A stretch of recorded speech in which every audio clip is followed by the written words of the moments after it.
AF90 Hindi. टकराना। Lionel के आसपास का आभामंडल अचानक बदल गया। हालांकि उसकी उम्र एक दिन भी नहीं बढ़ी थी, फिर भी उसकी उपस्थिति बुढ़ापे और मुरझाएपन से भरी हुई थी।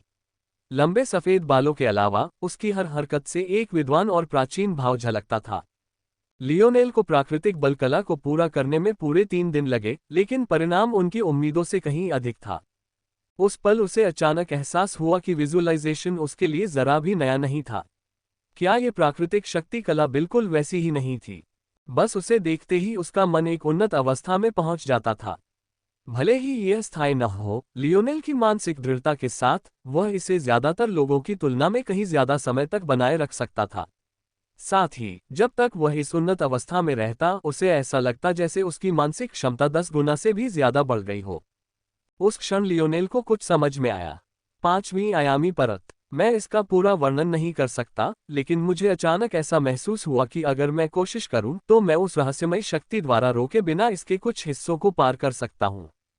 लियोनेल ने जानने और समझने के बीच के उस सूक्ष्म अंतर को समझ लिया था।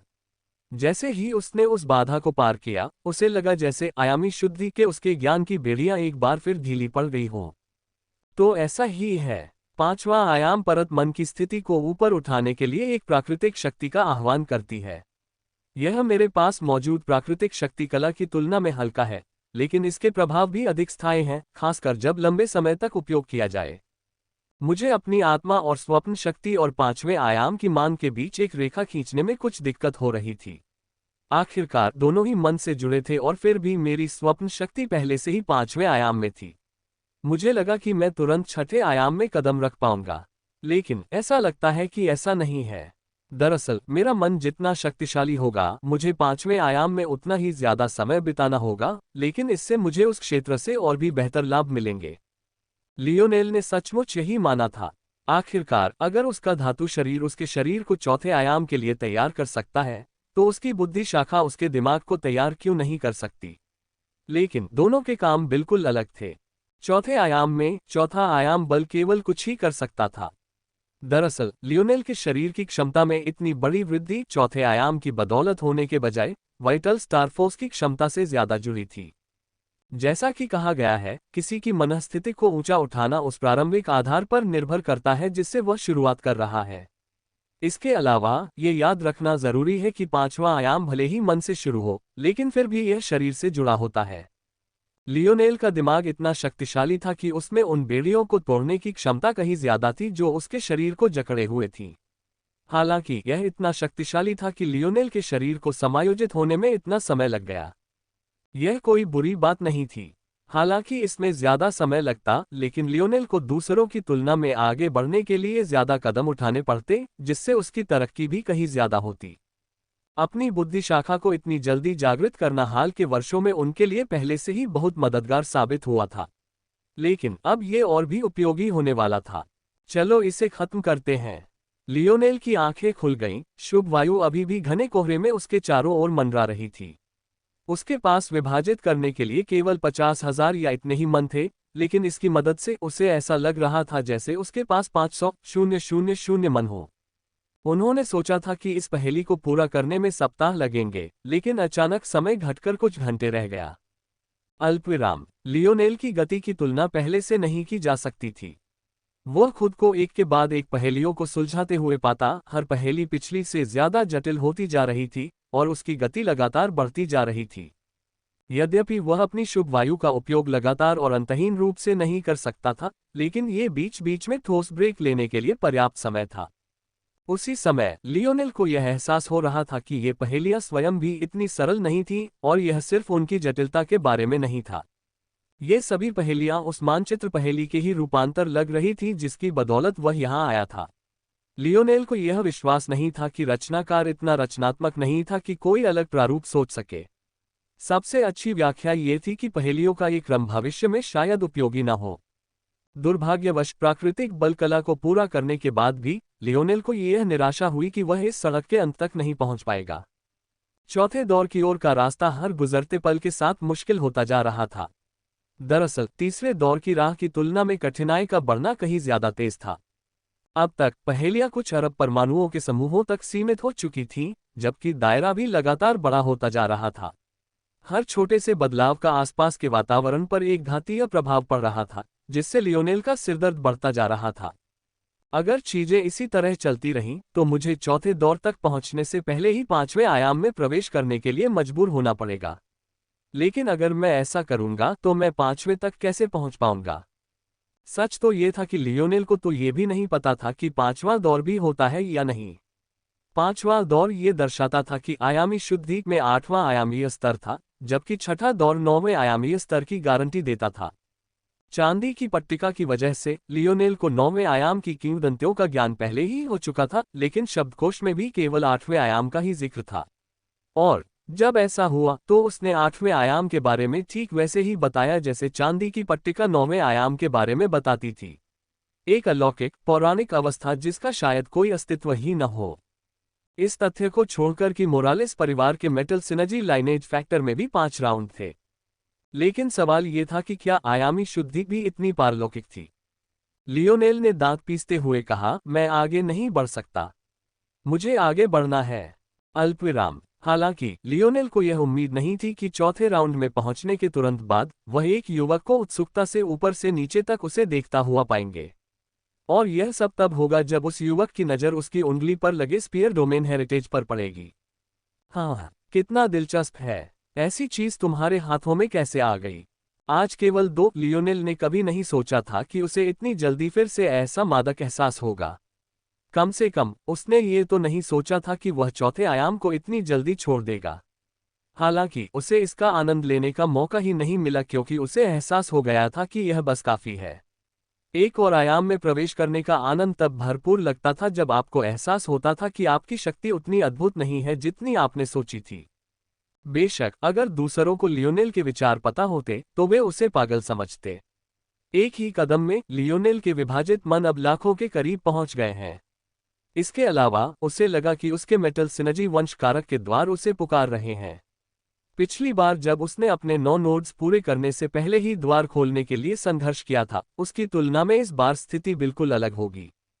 उसी समय लियोनेल का स्टार फ्यूजन एक नई ऊंचाई पर पहुंच गया, जो अब 5वें आयामी महत्वपूर्ण स्टार फोर्स द्वारा संचालित था, और लियोनेल को भी अंततः महसूस हुआ कि वह अपने स्कारलेट स्टार फोर्स का उपयोग कुछ सेकंड के लिए कर सकता है, इससे पहले कि उसका शरीर राख के ढेर में समा जाए। लियोनेल के वंश तत्वों में व्यापक परिवर्तन हुए। उसने महसूस किया कि अब उसके लिए अपने दिव्य कवच का उपयोग करने का बोझ व्यावहारिक रूप से समाप्त हो गया था, और इन सबके अलावा ऐसा प्रतीत हुआ कि उसकी क्षमता एक नई ऊंचाई पर पहुंच गई थी। हालांकि लियोनेल कभी भी सावंत बाधा को पार करके प्रकटीकरण तक नहीं पहुंच पाता, लियोनेल चौथे स्तर नियंत्रण तक पहुंचने में सक्षम हो गया था। इससे वह अपने शरीर को ऐसे नियंत्रित कर सकता था मानो वह एक मशीन हो जिसके भीतर उसका मन बसा हो। दरअसल लियोनेल को लगा कि वह उस मुकाम पर पहुंच गया है जहां वह अपनी कोशिका विभाजन की गति को भी नियंत्रित कर सकता है। लियोनेल की स्वप्न शक्ति क्षमता की यह सर्वोच्च ऊंचाई थी। बेशक लियोनेल को अभी तक इसका कोई अभ्यास नहीं था, और केवल 10 लाख विभाजित मनों से शरीर को कोशिका स्तर तक नियंत्रित करना एक मूर्खतापूर्ण खेल था। इसके अलावा अगर वह अपने कोशिका विभाजन को नियंत्रित भी कर लेता, तो भी जीव विज्ञान का थोड़ा सा भी ज्ञान रखने वाला कोई भी व्यक्ति आपको बता सकता था कि ऐसा करने के लिए ऊर्जा की आवश्यकता होती है। अच्छी खबर ये थी कि वाइटल स्टार फोर्स ऐसी चीजों को ऊर्जा देने वाली सबसे अच्छी ऊर्जाओं में से एक थी। बुरी खबर ये थी कि लियोनेल के लिए ये केवल इसी जगह पर अनंत मात्रा में उपलब्ध थी। कहीं और उसे अपने वाइटल स्टॉस की मदद से इसे धीरे धीरे उत्प्रेरित और अपने लिए संग्रहित करना होगा।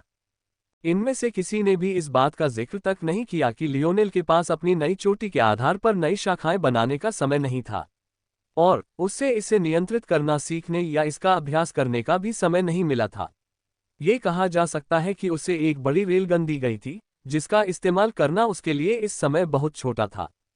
लियोनेल इसे सबसे अच्छे तरीके से इस तरह बयां कर सकते थे कि उन्हें लगा कि वह एक विद्वान जितनी शक्ति पाने और उसे नियंत्रित करने से बस एक बाल की दूरी पर है, और फिर भी उन्हें आयामी छंद का आशीर्वाद प्राप्त करने में लगभग कोई भाग्य नहीं मिला। उन्हें सब कुछ समझना था, और सबसे महत्वपूर्ण बात अपनी ऊर्जा से हर चीज को शक्ति प्रदान करनी थी।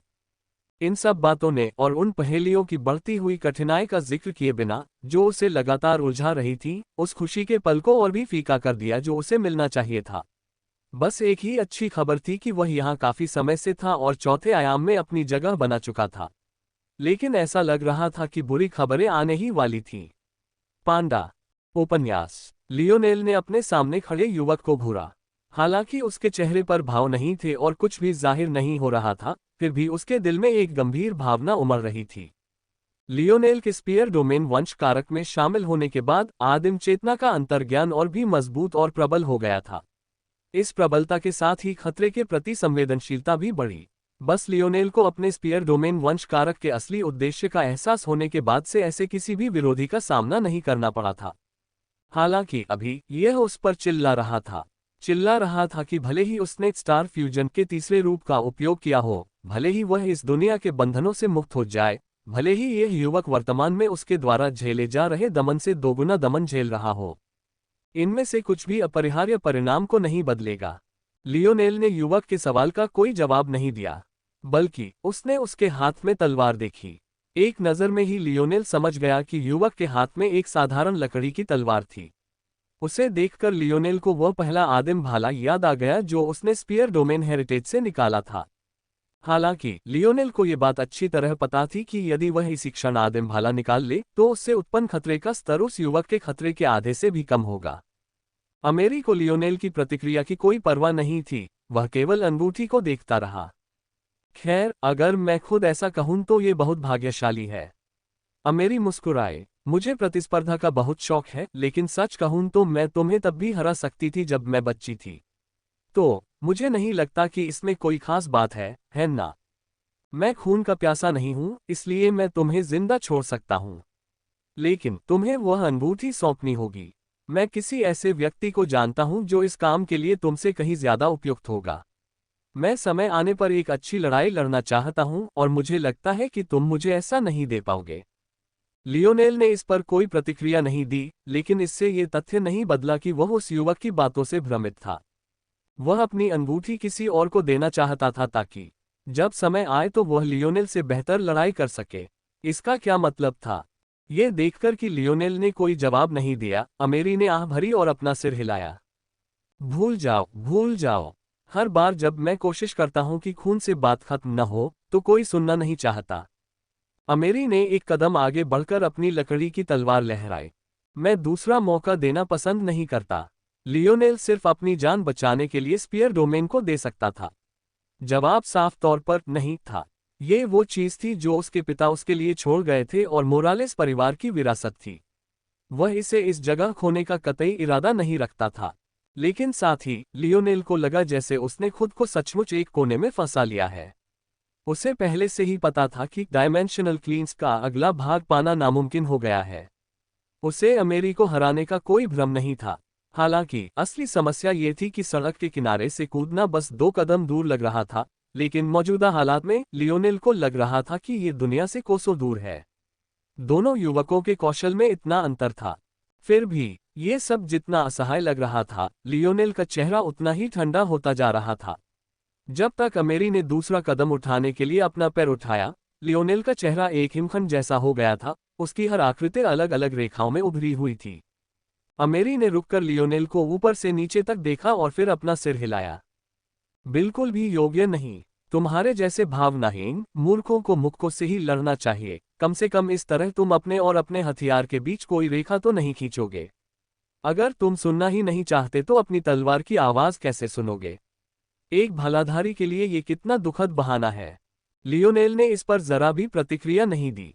हालांकि ये शब्द अलग तरह से कहे गए थे। क्या उसने ये शब्द पहले भी नहीं सुने थे? ये बिल्कुल वही थे जो ओल्ड मैन हच ने उससे कहे थे जब उसने उसे माचेटे पर स्विच करने के लिए कहा था। लियोनेल को ये बिल्कुल भी यकीन नहीं था कि किसी हथियार से प्यार करना जरूरी है। उसने तब भी यही कहा था और अब भी कहेगा। उसने भाला अपनी सुविधानुसार चुना था क्योंकि संयोग से वह एक ऐसे वंश के साथ पैदा हुआ था जो उसके लिए उपयुक्त था। अगर उसे तलवार, कृपान या छुरे से लगाव होता तो वह उसे भी चुन लेता। अपने हथियार से प्यार करने और उसके साथ संवाद करने के बारे में ये सारी बातें लियोनेल को किसी पागल आदमी की बकवास लग रही थीं। उनके लिए ऐसा महसूस हुआ कि ओल्ड मैन हच और उनके सामने ये युवक दोनों ही अमूर्त कलाकार थे जो आपको ये समझाने की कोशिश कर रहे थे कि जिस किले को उन्होंने दीवार पर चिपकाया था उसका एक गहरा अंतर्निहित अर्थ था जिसे आप समझ नहीं पाए क्योंकि आपने उसे समझा नहीं। लियोनेल के लिए उनकी बातें एक ही तरह की बेतुकी बातों में बदल गईं। जहां तक उसकी बात थी, इन दोनों के पास बस अपनी चुनी हुई तलवारों में ही हुनर था और अपनी जन्मजात खूबियों को वे प्यार और भावना जैसी बकवास से छुपा रहे थे, जबकि सच्चाई ये थी कि वे दूसरों की तुलना में इन हथियारों के लिए ज्यादा उपयुक्त थे। लियोनेल के लिए यह इतना सरल था। हालांकि कम से कम अब उसे समझ आ गया था कि अमेरी ने उसे इस लायक क्यों नहीं कहा था। दुर्भाग्य से इससे कुछ नहीं बदला। अगर लियोनेल को वह विरासत खोनी पड़ी जो उसे सौंपी गई थी, तो वह अपने पिता का सामना कैसे करेगा? अगर उसने मोरालेस परिवार के लिए इतनी कीमती चीज खो दी और उसे पाने का अधिकार भी अर्जित नहीं किया, तो वह उन्हें कैसे वश में करेगा? अगर वह अपने से कम उम्र के दुश्मन के खिलाफ बाईं ओर 2 कदम भी नहीं चल पाया, तो वह खुद को आईने में कैसे देखेगा? लियोनेल की हथेली पलट गई, उसका शरीर अचानक सिर से पैर तक वाइटल स्टार फोर्स से भर गया। लेकिन इस बार यह पहले से कहीं अलग महसूस हुआ, जबकि उसके रून्स टिमटिमाकर जीवंत हो उठे। हीरे जैसी नीली भाप के बजाय वह अचानक एक अतुलनीय राजसी नीलम की तरह चमकने लगा। ऊपर से नीचे तक उसका शरीर एक नाजुक हल्के बैंगनी रंग से घिरा हुआ था, उसके बाल धुंधली ऊर्जा की एक अंतहीन नदी बन गए थे और उसकी आंखें उस सबके साथ एकरूप हो गई थीं। ये लियोनेल का स्टार फ्यूशन का तीसरा रूप था, स्टार फ्यूशन, किंग्स माइट। अपनी आभा को ज्वार की तरह बढ़ते हुए भी लियोनेल ने एक भी कदम नहीं उठाया। उसने अपना भाला लहराया, उसकी नसें चट्टान के किनारे पर टिकी हुई थीं। हालांकि तभी यह घटना घटी। लियोनेल की तुलना में अमेरी का आभामंडल शून्य सा था। वह वहीं खड़ा था, उसके वस्त्र उन हवाओं से बिल्कुल अप्रभावित थे जो किसी भी तूफान को शर्मसार कर देती। एक पल में वह लियोनेल से 10 मीटर दूर था, उसका शरीर 1 इंच भी नहीं हिला था। अगले ही पल लियोनेल की पुतलियां चरम सीमा तक सिकुड़ गईं। उसकी नाक के सामने एक लकड़ी का ब्लेड प्रकट हुआ, जो धीमी, बिना किसी गति के नीचे की ओर वार कर रहा था, और उसका वजन भी पहाड़ जितना भारी था। लियोनेल ने उसकी हर हरकत पर नजर रखने में कितनी भी मेहनत की हो, उसकी अगली हरकत का अंदाजा लगाने में कितनी भी सावधानी और ध्यान लगाया हो, सब कुछ पूरी तरह से बेकार था। लियोनेल की जिंदगी उसकी आंखों के सामने घूम गई। उसने बहुत सोचा, पर उसे बचने का कोई रास्ता नहीं सूझ रहा था। यह बहुत ही निराशाजनक था। केवल उन कुछ मिलीसेकंडों में लियोनेल के दिमाग ने घटनाओं को एक लंबे समय में धीमा कर दिया, जो लगभग कई दिनों जैसा लग रहा था। इतने लंबे समय तक अपनी मौत के बारे में सोचते रहना कैसा लगता होगा? कोई सोचेगा कि किसी को पागल कर देने के लिए ये काफी होगा। यह एक टिक टिक करती घड़ी की तरह था जो आपकी आखिरी सांस लेते ही रुक जाएगी। अपनी मृत्यु की सही तारीख, समय और क्षण जानने पर कैसा लगेगा? जैसे जैसे क्षण कम होते जाएंगे और रेत घड़ी के भीतर रेत कम होती जाएगी, आपको कैसा लगेगा? अपनी भविष्य की आकांक्षाओं और लक्ष्यों की ओर ले जाए जा रहे गिलोटिन को देखकर आपको कैसा लगेगा? शायद तुम्हें इसमें मजाक भी लगे। ऐसा क्यों था कि तुम्हारा दिमाग अब सब कुछ इतना धीमा कर रहा था, जबकि जब वो इंसान जो तुम्हारी जान लेना चाहता था, तलवार भांज रहा था, तब तुम ऐसा क्यों नहीं कर सकते थे? लियोनेल बिल्कुल इसी प्रकार की निराशाजनक स्थिति में था। एक घातक लकड़ी का ब्लेड स्वर्ग से दंड की तरह उतरकर दुनिया से उसका नाता तोड़ रहा था। सचमुच, अब सब इतना धीमा क्यों है? यही कारण होगा। लियोनेल 5वें और 6ठे आयामों के बीच के विशाल अंतर से अनजान था। लेकिन कोई इतनी तेज गति से आगे बढ़ रहा था कि उसकी अपनी आंतरिक दृष्टि भी उसका सामना नहीं कर पा रही थी। ये सब उसके सामने उजागर करने के लिए पर्याप्त था। ये स्पष्ट था कि अमेरी अपने से इतने परे एक स्तर पर था कि उसे समझना असंभव था, और वह भी तब जब उस पर 4 राउंड वाइटल स्टार फोर्स का भार था। अब जब उसे पता चल गया, तो उसे समझ आया कि उसका अंतर्ज्ञान उसे इतने समय से भागने के लिए क्यों कह रहा था। लेकिन भागना नामुमकिन था। जैसे ही वह एक कदम पीछे हटता, वह खत्म हो जाता। लियोनेल ने अपने भाले को दोनों हाथों के बीच पूरी तरह से रक्षात्मक मुद्रा में पकड़ रखा था। फिर भी अमेरी को इसकी बिल्कुल भी परवाह नहीं थी और वह ऐसे हमला कर रहा था मानो उसका भाला वहां है ही नहीं। हालांकि यही वह लापरवाही थी जिसने लियोनेल को बचने की थोड़ी सी भी उम्मीद दी थी। लियोनेल का हाथ फट गया। यह कोई रूपक नहीं था, न ही कोई मनगढ़ंत गद्य था, बल्कि जो कुछ हुआ था उसका सटीक वर्णन था। लियोनेल की कोहनी के ठीक पास खून और लहू की बारिश में उसकी बांह फट गई। यह इतना क्रूर, निर्दयी, खून जमा देने वाला घाव था कि अमेरी की भौहें भी हल्की सी सिकुड़ गईं, जबकि उसकी तलवार नीचे की ओर जा रही थी। हालांकि ये वह विस्फोट था जिसने लियोनेल की बाह को हरकत में ला दिया, जिससे उसका भाला ऊपर की ओर उठ गया। ऐसा प्रतीत होता है कि वह उसे अमेरी के ब्लेड के रास्ते में लाने के लिए बाध्य था। अमेरी की भौहें उतनी ही जल्दी सीधी हो गईं जितनी जल्दी बनी थीं। उसके लिए यह जरा भी मायने नहीं रखता था। वह लियोनेल को उन दोनों के बीच का अंतर दिन की तरह साफ दिखा देगा। उसका लकड़ी का भाला एक साधारण किस्म का था, उसे चौथे आयाम के हथियारों में भी नहीं गिना जा सकता था और पृथ्वी के तीसरे आयाम के ठंडे हथियार भी उसे 10 में से 10 बार चीर सकते थे। वहीं लियोनेल एक दो तरफा क्वासी सिल्वर भाला पकड़े हुए था। गुणवत्ता में अंतर दिन के उजाले जैसा साफ था। यह तो तय ही था कि दूसरा वाला पहले वाले को रोक देगा। और फिर भी अमेरी को पता था कि ऐसी बात पर विश्वास करना मूर्खता होगी। एक अर्ध चांदी का हथियार, यह उसके लिए टिनफॉइल का एक टुकड़ा भी हो सकता है। उसने लियोनेल को जीने का एक मौका पहले ही दे दिया था। चूंकि वह ऐसा नहीं चाहता था, इसलिए यह उसकी मृत्युशैया होगी। अमेरी की तलवार नीचे उतरती रही, उसके चारों ओर आत्मविश्वास का भाव छाया हुआ था।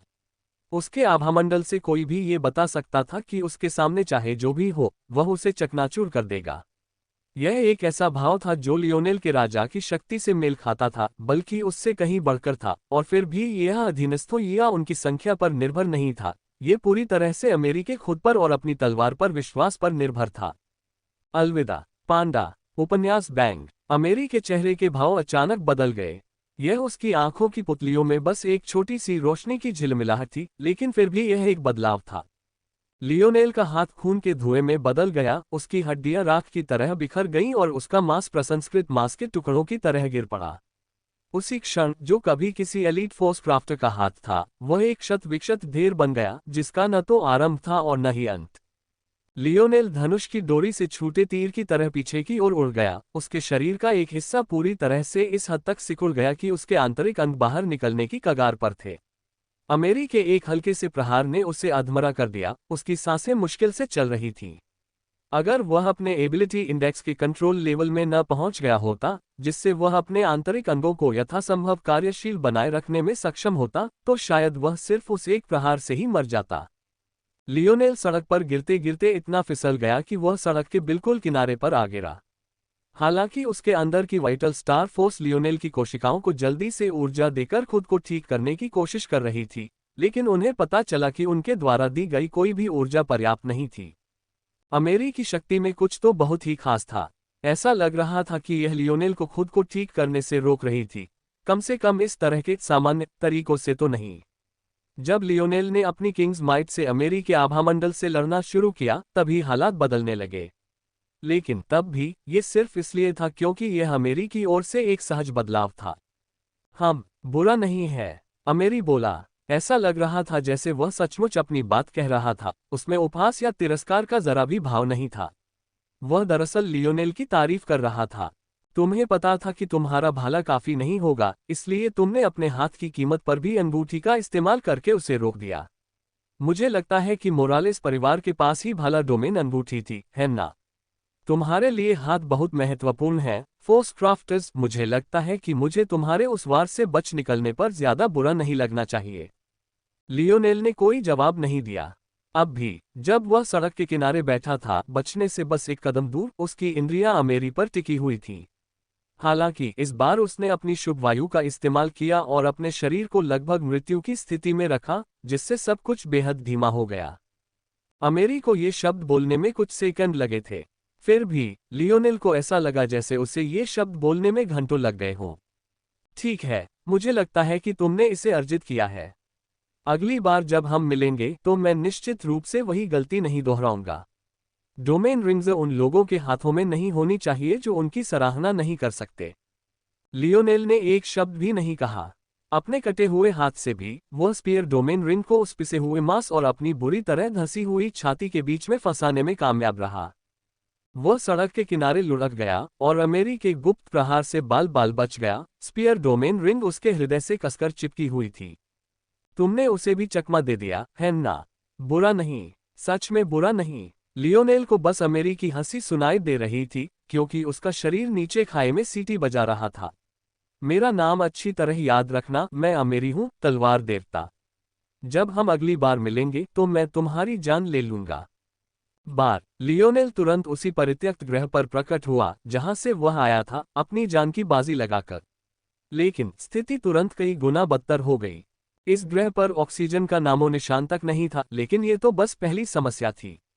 लियोनेल के वर्तमान स्तर पर कई घंटों तक सांस रोके रखना कोई समस्या नहीं थी। समस्या हवा के दबाव की कमी से थी। उस पल मानो उसके शरीर के तरल पदार्थ उबलकर बुझने को हो। अगर लियोनेल 5वें आयाम में न पहुंच गया होता तो उसका अंत हो चुका होता। हालात और भी बदतर हो गए थे क्योंकि तापमान 0 से 100 डिग्री सेल्सियस नीचे था। जैसे जैसे लियोनेल आगे बढ़ता गया, तापमान उससे अलग अलग लगने लगा और न सिर्फ आयाम के हिसाब से, बल्कि उस आयाम में उसकी भावनाओं के हिसाब से भी समायोजित होने लगा। इस समय इतनी ठंड का अनुभव करना, यही कह सकता था कि यह ग्रह थोड़ा कठोर नहीं था। अपनी सुरक्षा के लिए अंतरिक्ष यान के बिना लियोनेल को अकेले ही सभी तत्वों का सामना करना पड़ रहा था। उसका शरीर इतना कमजोर था कि वह खुद को इन सब से बचा नहीं सकता था। अपनी बची हुई आखिरी ताकत के साथ लियोनेल अपनी आंतरिक दृष्टि का उपयोग करके खंडित घन को अपने स्थानिक वलय से बाहर खींचने और अंदर टेलीपोर्ट करने में कामयाब रहा। लियोनेल ने तुरंत एक गहरी सांस ली, जिसका उसे तुरंत पछतावा हुआ। उसकी नसें पूरी तरह से झुलस गई थीं। दर्द के रिसेप्टर्स की लगातार फायरिंग से उसका दिमाग मानो किसी बारूदी सुरंग में फंस गया हो। उसकी हर छोटी सी हरकत पर बार बार धमाके की आवाजें आ रही थीं। उस समय यदि लियोनेल के पास ऊर्जा होती तो उसकी अभिव्यक्ति बहुत ही बदसूरत हो जाती। उसने सोचा था कि डायमेंशनल क्लींस ट्रायल वर्ल्ड में इतने महीनों के बाद उसकी हीलिंग ब्रांच की इंस्टेंट रिकवरी वेलिएंट जोन में जीवित रहने के लिए इस्तेमाल करने के बाद पहले ही ठीक हो जाएगी। लेकिन अब उसे एहसास हुआ कि उसने बहुत बड़ी गलती कर दी है। उसकी इंस्टेंट रिकवरी की रिफ्रेश डेट इतनी परिवर्तनशील क्यों थी कि लियोनेल भी बस यही कह पाया कि इसमें कुछ महीने लगेंगे। ऐसा इसलिए था क्योंकि उसके लिनिएज फैक्टर ने इसे तैयार करने के लिए एक प्रक्रिया अपनाई थी। तत्काल रिकवरी को पूरा करने के लिए लाइट एलिमेंटल और स्टार एलिमेंटल फोर्सेस के एक विशेष संयोजन की आवश्यकता थी। हालांकि लियोनेल ने कुछ ही महीनों पहले ऐसी जगह पर समय बिताया था जहां स्टार फोर्स के अलावा किसी और फोर्स की अनुमति नहीं थी। तो उसकी तत्काल रिकवरी कैसे ठीक हो सकती थी? लियोनेल के पास फिर से वाइटल स्टार फोर्स का उपयोग करने के अलावा कोई विकल्प नहीं था। लेकिन एक बार फिर ऐसा लग रहा था कि दुनिया उसे कष्ट में देखना चाहती है। सबसे पहले उसे इस हकीकत का तमाचा लगा कि जिस विशाल मात्रा में वाइटल स्टार फोर्स की उसे आदत हो गई थी, वह अब खत्म हो गई है। उसे उसके पास पहले जितनी ताकत थी, उसका एक अंश कहना भी अपमानजनक था, बल्कि वह तो बस एक कतरा भर था। दूसरा, उसे एहसास हुआ कि अमेरिकी अजीबोगरीब ऊर्जा अभी भी गायब नहीं हुई थी और यह अभी भी उसके शरीर को ठीक होने से रोक रही थी। ये बेहद क्रोधित करने वाला था। लियोनेल को यह नहीं पता था कि चीजें ऐसे ही होती हैं। अपने से एक पूरे ऊपर के आयाम में किसी व्यक्ति द्वारा घायल होने पर उसी घाव को भरना कहीं ज्यादा मुश्किल हो जाता है। 5वें आयाम के बल से होने वाला घाव, चाहे वह चौथे आयाम के बल से हुए घाव जितना ही बड़ा और गहरा क्यों न हो, उससे निपटना कहीं ज्यादा मुश्किल होगा। लियोनेल को अपनी प्रतिभा के कारण पहले कभी इस समस्या का सामना नहीं करना पड़ा था। लेकिन अब वह पहली बार किसी ऐसे व्यक्ति से मिला था जो खुद से ज्यादा प्रतिभाशाली नहीं था। इसके अलावा वो व्यक्ति छठे आयाम में था जिसका 5वें आयाम से अंतर चौथे आयाम से कहीं ज्यादा था, वगैरह। मानो ये सब काफी नहीं था। लियोनेल का ये भ्रम कि अमेरिकी पास किंग्स माइट जैसी कोई क्षमता है, गलत नहीं था। और इस ऊर्जा ने लियोनेल की उपचार क्षमता को अमेरिकी छठी आयामी शक्ति से भी कहीं ज्यादा बाधित किया। ये छोटा ब्लैक स्टार लियोनेल के ऊपर प्रकट हुआ, अपने नन्हे से चेहरे पर घबराहट भरे भाव लिए इधर उधर उछल रहा था। उसने सोचा था कि लियोनेल का वापस आ जाना बहुत अच्छा है। वह हर समय लिटिल टॉली के साथ खेलते खेलते उब गया था। इसके अलावा सुरक्षा के लिए लियोनेल ने ट्रायल के लिए जाने से पहले कैंडल और वाइस को स्नोग्लोब में बंद कर दिया था क्योंकि वे बहुत तेजी से आगे बढ़ रहे थे, इसलिए वहां कोई और नहीं था। और फिर भी जब वह लियोनेल का स्वागत करने आया तो उसने उसे एबोट सिटिन के एक गलियारे में अर्धमृत अवस्था में पाया और उसके चारों ओर खून तेजी से बह रहा था। लियोनेल के लिए ये ध्वनि किसी देवदूत की ध्वनि जैसी थी। छोटा ब्लैक स्टार, मुझे खींचकर स्नानागार तक ले चलो। लियोनेल खंडित घन में जाने में इतना व्यस्त था कि उसे यह सोचने का मौका ही नहीं मिला कि उसके लिए सबसे अच्छा कहाँ होगा। खुशकिस्मती से ब्लैक स्टार प्रकट हो गया था, वरना इस बार उसका अंत हो सकता था। हो सकता है अगर वह भाग्यशाली रहा तो क्लींजिंग वाटर्स उसके शरीर से अमेरिकी आभा को साफ कर सकें, या कम से कम उसे दबाने में उसकी मदद कर सकें। छोटे ब्लैक स्टार को समझने में देर नहीं लगी। लियोनेल के नीचे एक काला कोहरा दिखाई दिया और उसे खींचने के लिए बिस्तर का काम करने लगा। लिटिल ब्लैक स्टार को इसे बनाए रखने के लिए संघर्ष करना पड़ा क्योंकि अमेरिकी आभा ने उसकी डार्क एलिमेंटल फोर्स को भी नष्ट कर दिया था, लेकिन वह इससे निपटने में सफल रहा। लियोनेल ने कभी नहीं सोचा था कि उसकी हालत इतनी दयनीय हो जाएगी। उसकी अंतर्ज्ञान ने उसे बताया था कि अगर वह उसे रोकने की कोशिश करेगा तो अमेरी उसके भाले के साथ साथ उसके शरीर को भी आसानी से 2 टुकड़ों में काट देगा। इसलिए उसके पास आखिरी बचाव के तौर पर स्पीयर डोमेन हेरिटेज का इस्तेमाल करने का ही एकमात्र विकल्प था, क्योंकि उसे यकीन था कि यह वाकई एक बेहतरीन खजाना होगा। बदकिस्मती से उसे अमेरी के रास्ते में लाने के लिए उसे अपनी कोहनी तोड़नी पड़ी और स्टारफोर्स से उसे विस्फोटित करना पड़ा ताकि वह तेजी से हिल सके। और मानो ये सब काफी नहीं था, रिंग का आकार जाहिर तौर पर इतना छोटा था कि उसे कोई अतिरिक्त सुरक्षा नहीं मिल पा रही थी। इसका परिणाम ये हुआ कि अमेरी की शक्ति चारों ओर बिखर गई और लियोनेल लगभग मर गया। अच्छी खबर, जैसी कि उम्मीद थी, अंगूठी पर एक भी खरोंच नहीं आई। बुरी खबर, अच्छा बस उससे देखो। जब लिटिल ब्लैक स्टार अंततः उसे क्लींजिंग वाटर्स तक ले गया तो लियोनेल ने एक ऐसी दहाड़ लगाई जिससे खंडित घन के टूटने का खतरा पैदा हो गया। लियोनेल शायद कुछ और भूल गया था। खंडित घन को विकसित होने के लिए किस चीज की जरूरत थी? 5वें आयाम की शक्ति की, है ना? पिछले लगभग 1 साल से खंडित घन कहाँ था? क्या वह ऐसी जगह नहीं था जहां न केवल 5वें आयाम का बल बल्कि छठे और यहां तक कि 7वें आयाम का बल भी बड़ी मात्रा में था? जिस क्लींजिंग वाटर में लियोनेल को लिटिल ब्लैक स्टार ने अभी अभी उतारा था, वह चौथे आयाम का क्लींजिंग वाटर नहीं था जिसकी उसे आदत हो गई थी। दरअसल वो बिल्कुल अलग ही चीज थी। उस पल लियोनेल को ऐसा लग रहा था जैसे उसे अंदर से उबाला जा रहा हो। जितना ज्यादा दर्द और मुश्किलें उसने झेली, उसका दिमाग उतना ही उलझता गया और उससे उतनी ही ज्यादा गलतियां होती गईं। और जाहिर है, ये भी एक और गलती थी। पिछले कई महीनों में खंडित घन सिर्फ एक बार नहीं बल्कि 2 बार विकसित हुआ था। तुम्हें काटकर मार डालना। लियोनेल को लगा जैसे उसे अंदर से उबाला जा रहा हो। उसे तुरंत एहसास हुआ कि ये वो शुद्ध जल नहीं था जिसकी उसे उम्मीद थी। दरअसल अगर वह अपने शरीर को जिंदा रखने में इतना व्यस्त न होता और अपने आसपास के माहौल पर नजर डालने के लिए आंतरिक दृष्टि का इस्तेमाल न कर पाता, तो उसे एहसास हो जाता कि जिस खंडित घन को उसने पहचाना था वह इस समय बिल्कुल अलग ही जानवर था। लियोनेल को यह नहीं पता था कि ये छठे आयामी सफाई जल थे, न कि चौथे आयामी जल जिसका वह आदी हो चुका था। ये कहना थोड़ा अतिशयोक्तिपूर्ण होगा कि ये पानी लियोनेल के लिए रबिंग अल्कोहल जैसा था, लेकिन इस समय ये क्रियात्मक रूप से वैसा ही था। ये क्लींजिंग वाटर बाहरी तत्वों को अस्तित्व से मिटाने में बहुत कुशल थे। समस्या ये थी कि इसने ये तय कर लिया था कि लियोनेल के शरीर में जो कुछ भी है उसे इसी श्रेणी में रखा जा सकता है।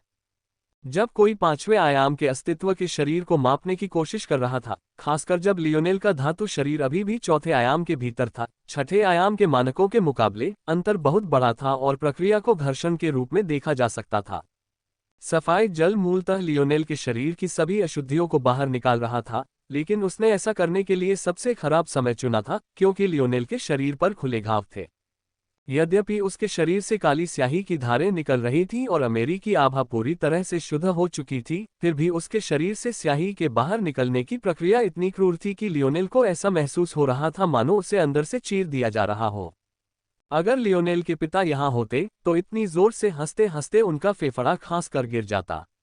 सिर्फ उनका बेवकूफ बेटा ही पूरे डायमेंशनल वर्सेस के सबसे सौम्य अस्तित्वों में से एक को सिर्फ इसलिए सबसे खतरनाक बना सकता है क्योंकि वह अपना दिमाग इस्तेमाल करना भूल गया था। लियोनेल ने होश में रहने की कोशिश की, लेकिन जैसे जैसे समय बीतता गया यह मुश्किल होता गया। उसे पता ही नहीं चला कि कब अमेरी की आखिरी आभा उससे बाहर निकल गई, इसलिए उसे ये भी एहसास नहीं हुआ कि उसे इस समय ठीक होने की पूरी कोशिश करनी चाहिए। साथ ही उसकी चेतना लुप्त होने लगी। दर्द के झटकों से उसका मन थर्रा उठा। लियोनेल की ड्रीम फोर्स को खत्म हुए काफी समय हो गया था, लेकिन सच कहूं तो इस बार उसके पास कोई चारा नहीं था। अगर उसने अमेरी के साथ अपनी लड़ाई में अपना सब कुछ न झोंक दिया होता तो वह इस तरह दर्द से चीख भी नहीं पाता, क्योंकि उसकी जान जा चुकी होती। दुर्भाग्य से स्वप्न शक्ति समाप्त हो जाने के कारण अब वह स्वप्न बोध का उपयोग करके अपने दर्द संवेदकों को मंद नहीं कर सकता था और साथ ही उसका मन भी अत्यंत धुंधला हो गया था। अगर दर्द न होता तो वह बहुत पहले ही बेहोश हो चुका होता। और जिस क्षण वह होश खो देगा, वह खत्म हो जाएगा। हालांकि इस समय लियोनेल यह नहीं देख पा रहा था कि एक छोटी लड़की, जो कमर से नीचे तक प्रकाश के कण के समान थी, हवा में लटकी हुई थी और उसकी ओर ऐसे देख रही थी जैसे वह दुनिया के सबसे बड़े मूर्ख को देख रही हो। इस जीन पूल में क्या गड़बड़ है? बाप और बेटा दोनों मूर्ख हैं। मूर्ख, मूर्ख, मूर्ख। मुझे तो उसे मर जाने देना चाहिए। पांडा। उपन्यास। वह छोटी बच्ची बेहद प्यारी थी। उसकी आंखें बड़ी बड़ी और चमकीली थीं, उसके गोल मटोल गाल चुटकी काटने को उकसाते थे, और जिस तरह उसके छोटे छोटे हाथ उसकी कमर पर टिके थे, उससे वह एक छोटी सी वयस्क लग रही थी, जो किसी भी निडर आदमी के दिल को उसकी रक्षा के लिए मर मिटने को मजबूर कर सकती थी। और फिर भी उसके शब्द बहुत ही क्रूर थे। यद्यपि छोटी लड़की स्पष्ट रूप से परेशान थी, फिर भी उसने हाथ हिलाया और लियोनेल के अर्ध बेहोश शरीर को पानी से ऊपर उठा दिया। सच तो ये था कि उसकी हालत बहुत खराब थी। उसकी कोहनी पर हाथ फट गया था और उसका हाथ बस एक क्षत विक्षत अवस्था में था। उसके नीचे उसकी छाती आधी धंस गई थी और उसके अंदरूनी अंग बाहर निकलने का खतरा था। उसका चेहरा सफेद रंग का एक बीमार सा रंग लिए हुए था और उसके बाल, जो आमतौर पर हल्के बैंगनी रंग के होते थे, एक धागे से लटके होने के कारण अपना रंग खो चुके थे। कष्टप्रद। मैं 7वें आयाम के बहुत करीब था, लेकिन इस बेवकूफ ने मुझे जल्दी जगा दिया। अब सारी ऊर्जा गायब हो रही है। कष्टदायक, कष्टदायक, कष्टदायक। कौन जाने कब वो फिर से ऐसी समृद्ध ऊर्जा वाली 7वें आयाम की दुनिया में प्रवेश करेगा। यहां तक कि जब वह क्रोधित थी, तब भी छोटी लड़की अपने हाथों को हिलाती रही। बल रूपांतरण सक्रिय करें। लक्ष्य को महत्वपूर्ण तारा बल पर सेट करें। इसे में बदलें। छोटी लड़की ने लियोनेल की ओर देखा। उद्धरण चिन्ह डॉट डॉट डॉट हिमबल। जैसे ही छोटी बच्ची ने ये शब्द कहे, लियोनेल पर प्रकाश की किरणें पड़ने लगीं। एक पल तो वे गिरते हुए बर्फ के टुकड़ों जैसी लग रही थीं, लेकिन अगले ही पल गिरते हुए पंखों जैसी दिखने लगीं। पवित्रता बेजोड़ थी और नज़ारे बेहद खूबसूरत थे। कुछ ही सेकंड में लियोनेल का इंस्टेंट रिकवरी सिस्टम पूरी तरह भर गया और उसकी मृत्यु की स्थिति के कारण ड्रीम काउंटर सक्रिय हो गया। ऐसा होते ही लियोनेल इतनी तेजी से ठीक होने लगा कि नंगी आंखों से भी उसकी रिकवरी का अंदाजा लगाना मुश्किल हो गया। हालांकि छोटी बच्ची संतुष्ट नहीं दिख रही थी। वह लियोनेल का हाथ देखते हुए अपना सिर हिलाती रही। वह साफ तौर पर किसी बात को लेकर झिझक रही थी। छठे आयाम के किसी जानवर का तुरंत ठीक होना उस चोट को ठीक करने के लिए काफी नहीं है। अगर मैं उसे ऐसे ही ठीक होने दूंगा तो उसका हाथ कभी पहले जैसा नहीं रहेगा। छोड़ो, इसे भविष्य के लिए भुगतान समझो। अगर तुम मुझे 9वें आयाम तक नहीं ले जा सकते, जैसा तुम्हारे पिता ने मुझसे वादा किया था, तो मैं तुम्हें काट काट कर मार डालूंगा। छोटी लड़की जानती थी कि ऐसा करने के लिए उसे कीमत चुकानी पड़ेगी, लेकिन उसके पास कोई विकल्प नहीं था। छठे आयामी जीवन शक्ति में परिवर्तन रूपांतरण कारखाना।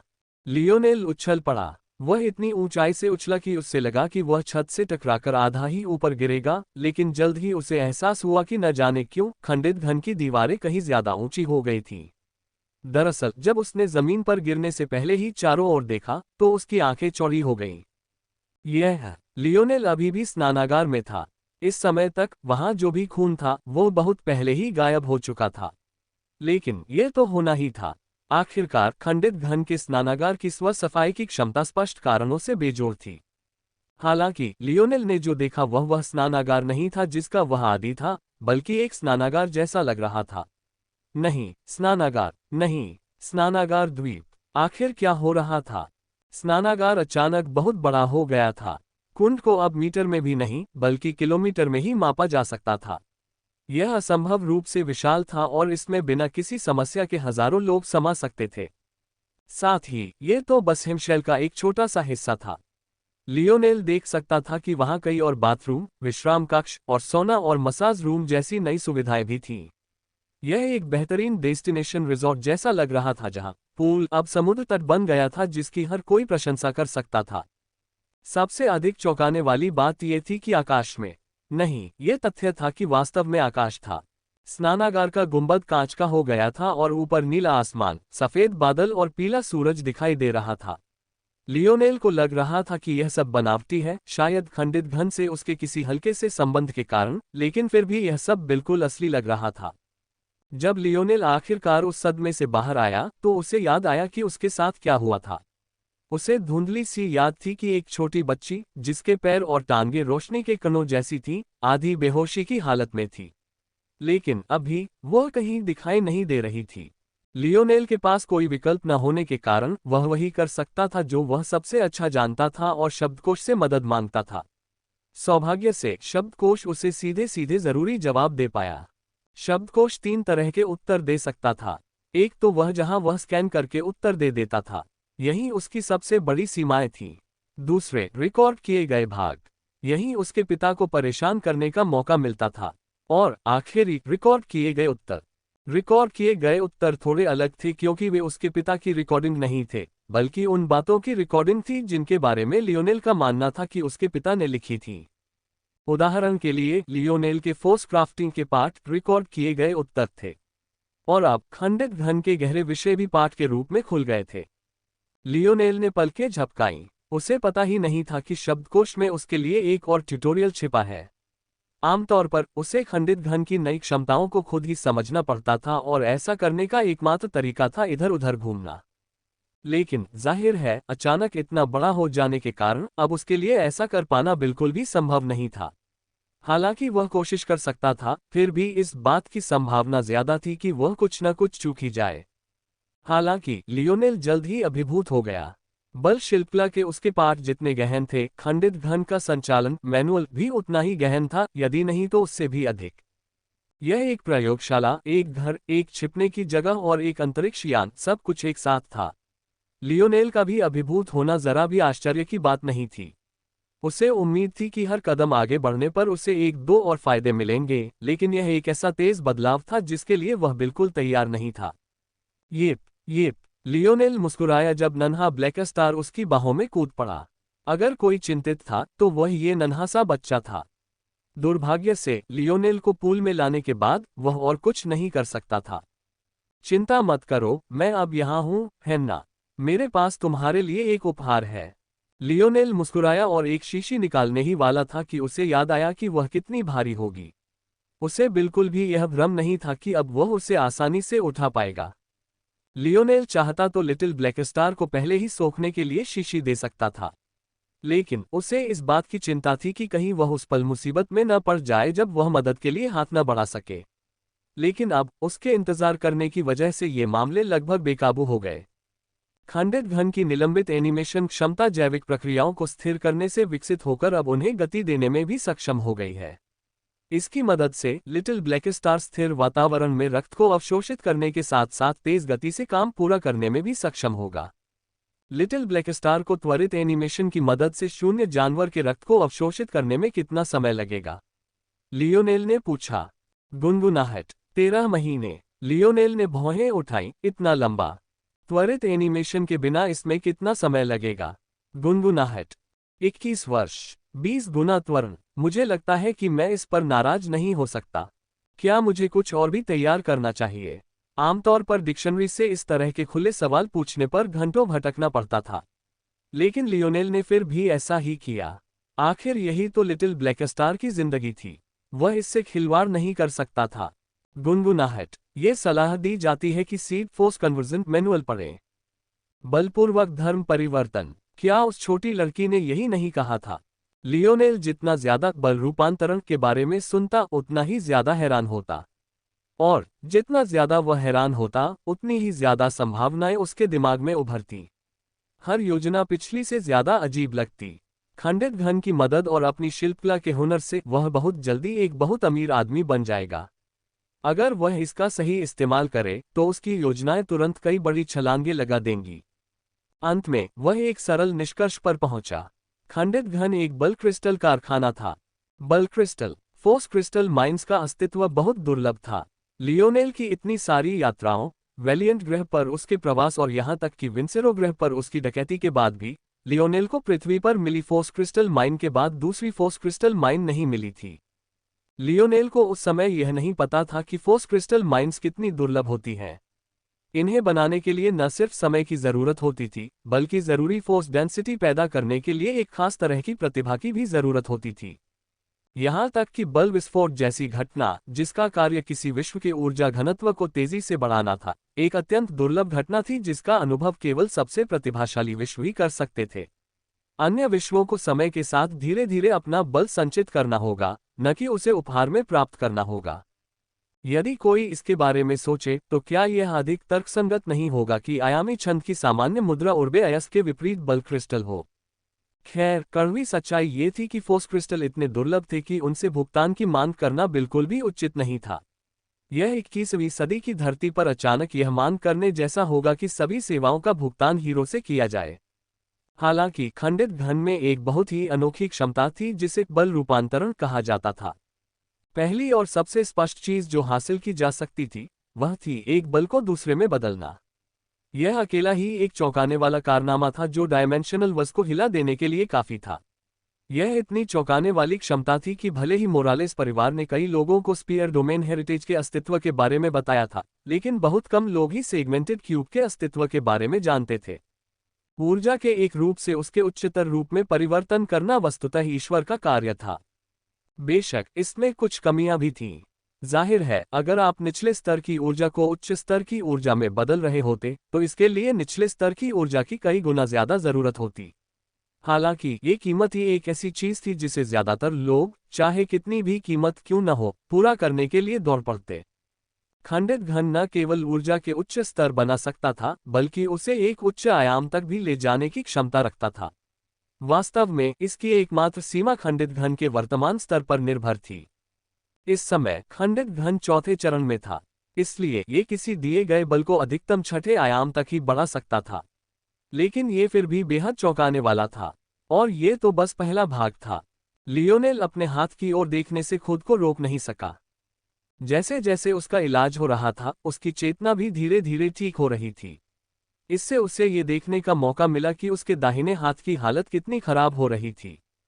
अगर इसे ऐसे ही जारी रहने दिया जाता तो लियोनेल अंदाजा लगा सकता था कि उसे शायद बाकी जिंदगी किसी काल्पनिक दर्द और अनगिनत जख्मों से जूझना पड़ेगा, या कम से कम जब तक कि वह 7वें आयाम में न पहुंच जाए।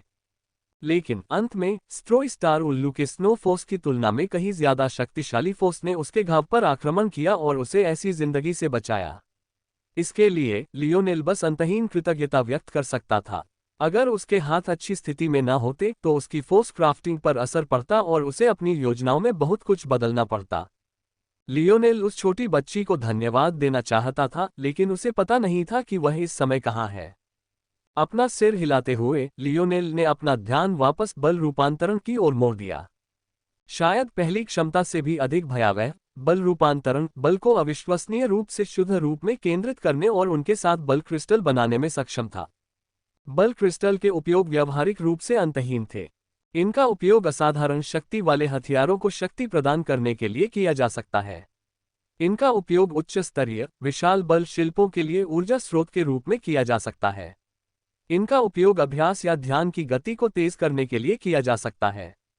इनका उपयोग बाधाओं को दूर करने के लिए किया जा सकता है। इनका उपयोग नई शक्तियों के उपयोग को समझने के लिए किया जा सकता है। इनका उपयोग युद्ध में आपकी सहनशक्ति को लगभग तुरंत पुनः भरने के लिए किया जा सकता है।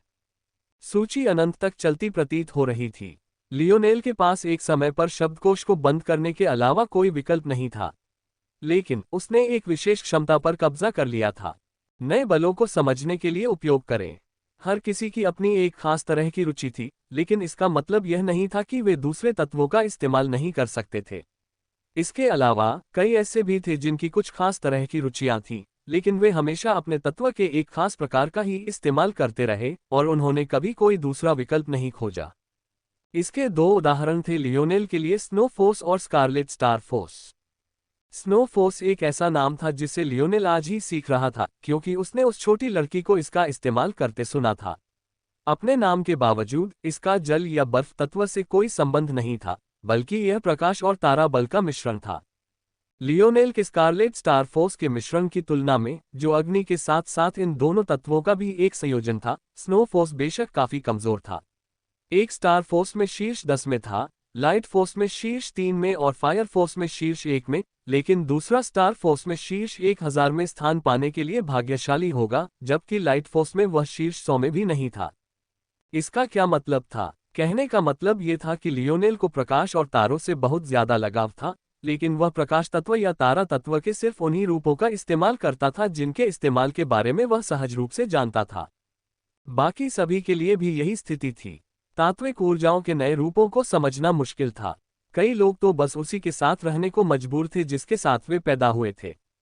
हालांकि पर्याप्त उच्च सांद्रता में बल क्रिस्टल अपनी स्वयं की प्राकृतिक बल कलाएं निर्मित कर सकते हैं। इन प्राकृतिक बल कलाओं का अवलोकन और समझकर व्यक्ति अपनी मौलिक ऊर्जाओं के नए रूपों का उपयोग और उन्हें जागृत करना सीख सकता है। अपने विचारों में इस बिंदु तक पहुंचने के बाद लियोनेल के दिमाग में कुछ कौंधा और अचानक उसके मन में एक पागलपन भरा विचार आया, जिसे देखकर वह मुस्कुराए बिना नहीं रह सका। क्या वह कर सकता है? लियोनेल ने लिटिल ब्लैक स्टार के सिर को सहलाते हुए मुस्कुराया। इस समय दोनों लैब सिटिंग में थे, जिसका भी बड़ा अपग्रेड हुआ था। एक लैब की बजाय यह एक पूरा कैंपस हो सकता था जो पूरी तरह से शोध और उच्च शिक्षा पर केंद्रित था। सच कहूं तो लियोनेल को उस छोटी सी जगह और उस माहौल की भी याद आती थी, लेकिन कम से कम वहां कई निजी कमरे तो थे जिनमें वह अभी भी इस तरह की शरण ले सकता था। नन्हा ब्लैक स्टार एक बड़ी कांच की नली में सिमटा हुआ था, जिसका एक छेद अभी तक बंद नहीं हुआ था। शून्य जानवर के खून की शीशी बगल में एक तंत्र में डाली गई थी। ऐसा लग रहा था कि खंडित घन में ऐसी किसी भी घटना के लिए लगभग सब कुछ तैयार था। अगली बार जब मैं तुम्हें देखूंगा तो तुम एक छोटे राक्षस बन चुके होगे, लियोनेल ने हंसते हुए कहा। येप। नन्हे ब्लैक स्टार की लंबी मूंछें उत्साह से फड़क रही थीं। वह शून्य जानवर के खून को देखता रहा। अगर उसे यह न पता होता कि चीजें इस तरह आसान होंगी, तो वह उसे पूरा निगलने की कोशिश कर चुका होता। जाहिर है उस नन्हे को ये तोहफा बहुत पसंद आया। लियोनेल हंसा। मैं तुम्हें बाद में कीरा से मिलवा दूंगा। तुम्हें उसका ठीक से शुक्रिया अदा करना होगा। येप। लियोनेल ने मुट्ठी बढ़ाई और लिटिल ब्लैक स्टार ने अपने छोटे पंजे से उसे टक्कर मार दी। एक गहरी सांस लेते हुए लियोनेल ने छेद को बंद कर दिया और देखा कि वह घने तरल से भर गया और लिटिल ब्लैक स्टार शांतिपूर्ण नींद में सो गया। हालांकि लियोनेल ने हर चीज की दोहरी तिरी यहां तक कि चौगुनी जांच की थी, यहां तक कि उसने छोटे ब्लैक स्टार के लिए खंडित घन में बचे हुए 7वें आयाम के बल को छठे आयाम के जीवन बल में परिवर्तित करने तक की कोशिश की थी, फिर भी वह चिंतित होने से खुद को नहीं रोक सका। एक मिनट होने के नाते लिटिल ब्लैक स्टार का शरीर उसकी सबसे बड़ी कमजोरी था।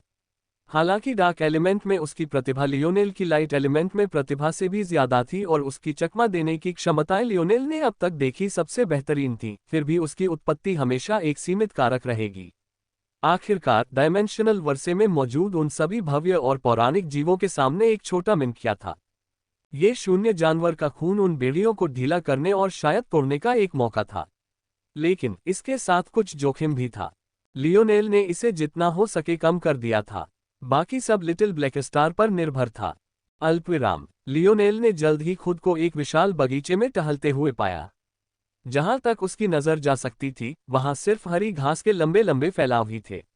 उसने सोचा कि यहाँ वनस्पतियां या ऊंचे पौधे उगाने के लिए जगह होगी, लेकिन यहाँ तो कुछ भी नहीं था। खैर, सिवाय सेब दालचीनी के फूलों के जो लियोनेल ने आईना की खातिर लगाए थे। जल्द ही लियोनेल को लगा कि उसे फिर से युद्ध में कूदना होगा, इसलिए उसने तनाव कम करने के लिए समय निकालने का फैसला किया। उसे जाने से पहले अपने मेटल सिनर्जी लाइनेज फैक्टर का अगला द्वार भी खोलना था, इसलिए वह पहले अपने विचारों को व्यवस्थित करना चाहता था। हालांकि उसे लगा कि उसे छोटा, ज्यादा कॉम्पैक्ट सेगमेंटेड क्यूब ज्यादा पसंद है। ऐसा कर पाना अच्छा लगा। लियोनेल अमेरी से अपनी हार से ज्यादा निराश नहीं था। उसे हारना पसंद नहीं था, लेकिन हार से उसका आत्मविश्वास जरा भी कम नहीं हुआ। दरअसल अमेरी की धमकियों का उस पर कोई असर नहीं हुआ था और अमेरी की विचारधारा तो उसके दिमाग से बहुत पहले ही निकल चुकी थी। लियोनेल को यकीन नहीं था कि इस दुनिया में ऐसी कोई चीज है जिसकी कोई व्याख्या न हो, ऐसी कोई चीज नहीं जिसे बारीकी से तोड़ा न जा सके और टुकड़ों में विश्लेषित न किया जा सके। किसी हथियार को सुनने या महसूस करने का विचार उसके लिए हमेशा से ही मूर्खतापूर्ण रहा है।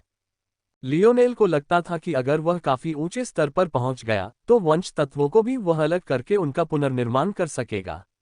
उसे इस बात का पूरा भरोसा था और इसी भरोसे की वजह से उसने अपने इस पागलपन भरे विचार को इस हद तक पनपने दिया कि वह उसे अपने दिमाग से निकाल ही नहीं पाया। इस पल लियोनेल को लगा कि उसका स्ट्रोई स्टार वंश कारक तेजी से अपनी अंतिम सीमा तक पहुंच रहा है।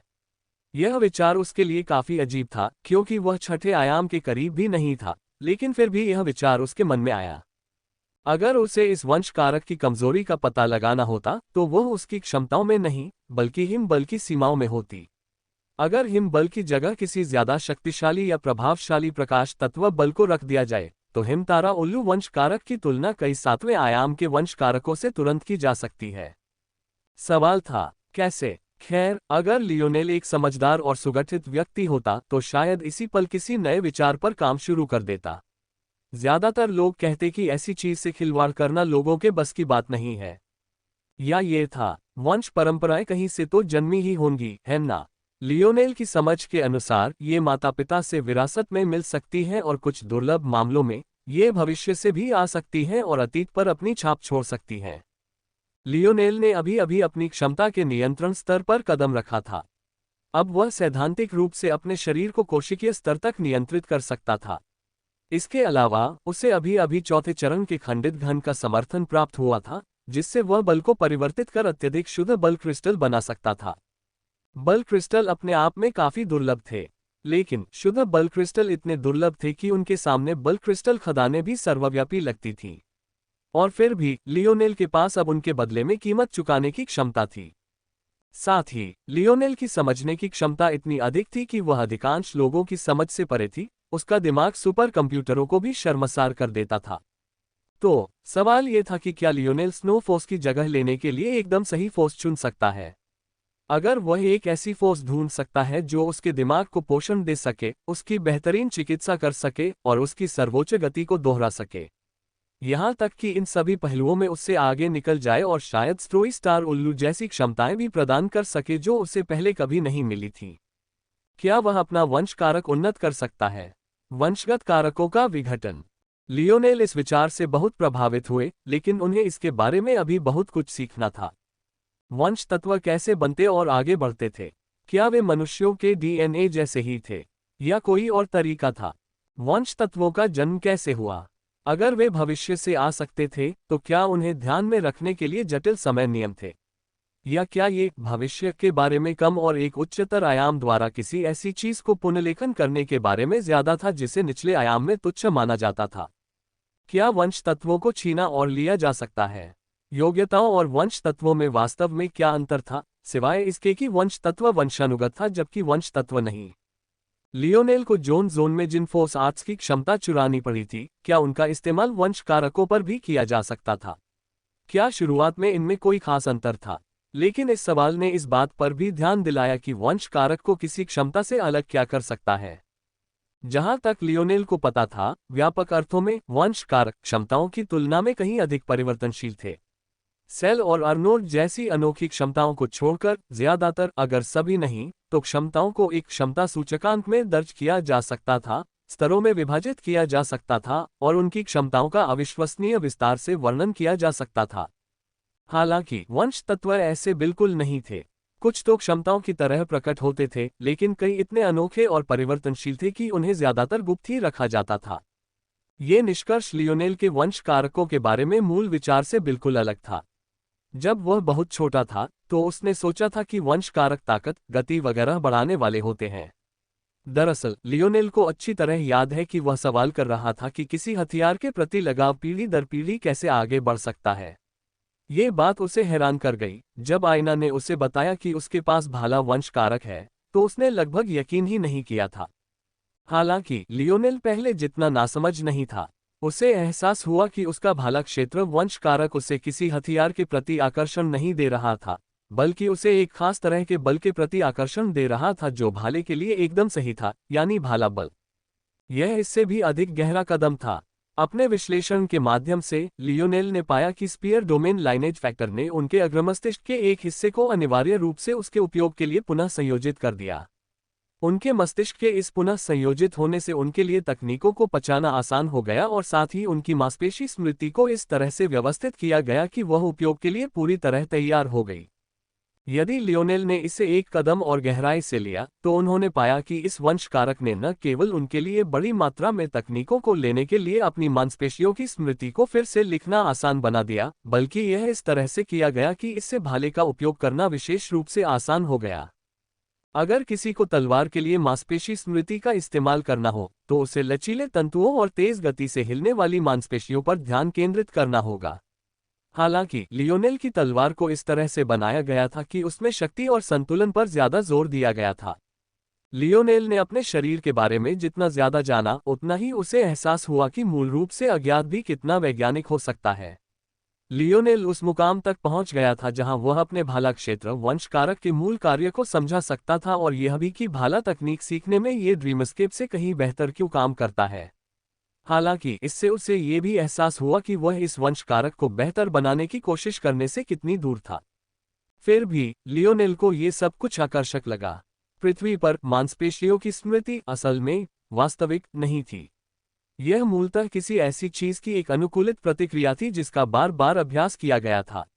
लेकिन यहाँ ये बिल्कुल शाब्दिक थी। लियोनेल अपने सक्रिय न्यूरॉन्स के मार्ग का अनुसरण करके उनके अंतिम गंतव्य तक पहुंच सकता था। ये बहुत खूबसूरत है, लियोनेल ने मन ही मन सोचा।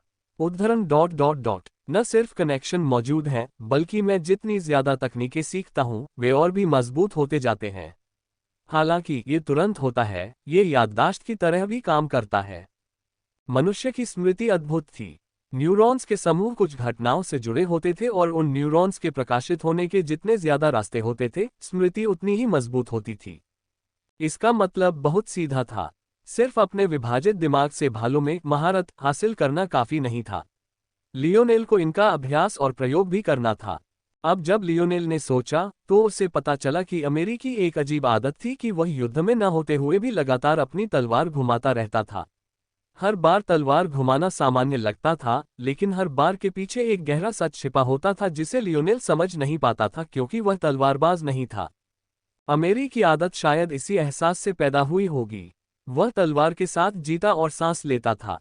लियोनेल को पूरा विश्वास था कि यदि वह अमेरी के शरीर का विश्लेषण उसी प्रकार कर सके जैसे वह अपने शरीर का करता है, तो उसे पूरा विश्वास था कि स्मृति समूह, उनके संबंध तथा उसकी मांसपेशियों तक उनके मार्ग उसकी मांसपेशियों से हजारों गुना अधिक मजबूत होंगे।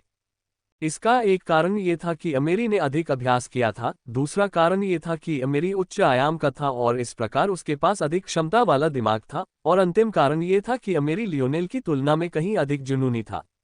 लियोनेल को एहसास हुआ कि वह अपने स्वप्न क्लोनों के साथ इस अभ्यास का अनुकरण नहीं कर सकता था। स्वप्न लोक में अभ्यास करने से न्यूरॉन्स को सक्रिय होने और अपने निर्धारित पथ पर आगे बढ़ने का अवसर नहीं मिलेगा। उसे अपनी मांसपेशियों की वास्तविक गति और अपनी स्मृति के बीच एक संबंध स्थापित करना था। इसमें कोई आश्चर्य की बात नहीं थी कि उसका स्वप्नलोक उसके भाला क्षेत्र वंश कारक से इतना कमजोर था।